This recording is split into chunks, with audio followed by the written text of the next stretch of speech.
Magandang araw mga kapolitika at welcome back dito sa ating YouTube channel. Day 11 na po ni Sofronio Vazquez at magbibigay tayo ng initial update.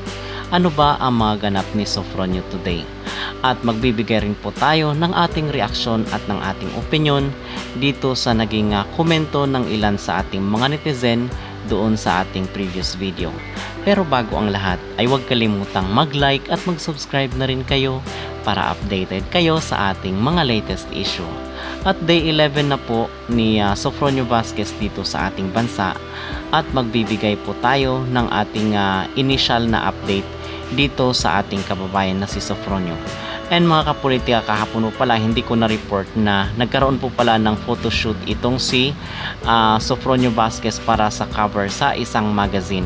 Dahil na-report natin doon sa ating previous na video na kung saan ay cover itong si Sofronio sa isang magazine. So kahapon po ay nagkaroon na po sila ng photoshoot together with itong mga managers ni Sofronio. Okay, and ito po yung update niya today according dito sa post ni Ma'am Aida ay magiging guest po siya dito sa GMA kasi nitong mga nakarang araw nakita natin doon sa mga video or sa mga litrato na pinost online na kung saan is nakapermanente siya dito sa ABS-CBN together with yung mga big stars nila, sila Ogie Alcacid, sila Regine. And then at the same time yung mga champions nila dito sa Tawag ng Tanghalan. So nakita natin doon na nagre-rehearse itong si Sofronio Vazquez. And then mga kapolitika, nakipagduet rin po itong si Ogie Alcacid and then si Sofronio dito sa isang post sa social media. But ngayon is balik po sa GMA itong si Sofronio para daw sa isang TV guesting. So at atin pong abangan ang mga detalye ng kanyang TV appearance or TV guestings dito sa GMA Network sa mga susunod na vlog natin, okay? And mga kapolitika, gusto ko rin po pala na magbigay ng aking opinion dito sa naging komento ng netizen. Kasi nga doon sa ating mga previous na vlog ay ipinapanawagan natin at nag-aano tayo sa ating gobyerno na kung saan ay deserve rin po ni Sofronio Vazquez somehow nabigyan ng cash gift or cash incentive kasi pinapakanta siya.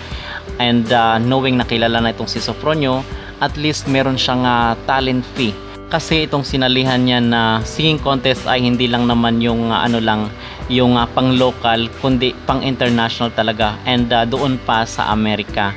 So siguro kasi ang komento doon ng netizen, pinapakanta lang daw nila itong si Sofronio, baka wala naman daw itong binibigay sa kanya.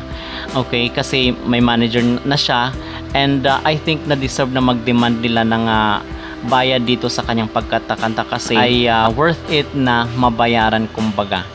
But sa tingin natin dito kasi ang sabi ng mga netizen, ang mga Olympian daw kasi nabanggit natin doon si Yolo, itong mga Olympian daw na wala naman daw kasing nakukuha yan doon sa Olympics kung kaya binibigyan sila ng ng gobyerno. At meron rin pong nagsasabi na mayaman na daw itong si Sofronio dito sa kanyang nakuha sa sa The Voice USA.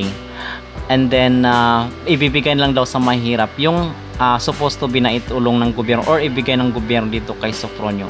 And mga kapolitika, hindi naman tayo against dito sa mga opinion ng ating ilan sa ating mga netizen, although marami pa rin ang nagsasabi na deserve or kailangan na bigyan ng gobyerno itong si Sofronio ng cash incentives in return sa pagbibigay niya ng parangal sa ating bansa. Well, nirerespeto po natin ang mga opinion ng bawat isa kahit salungat or magkakaiba po kasi everyone is deserved and entitled to give their opinions. Okay, but yung sa akin lang, yung aking personal view at yung aking personal na pananaw ay deserve rin po.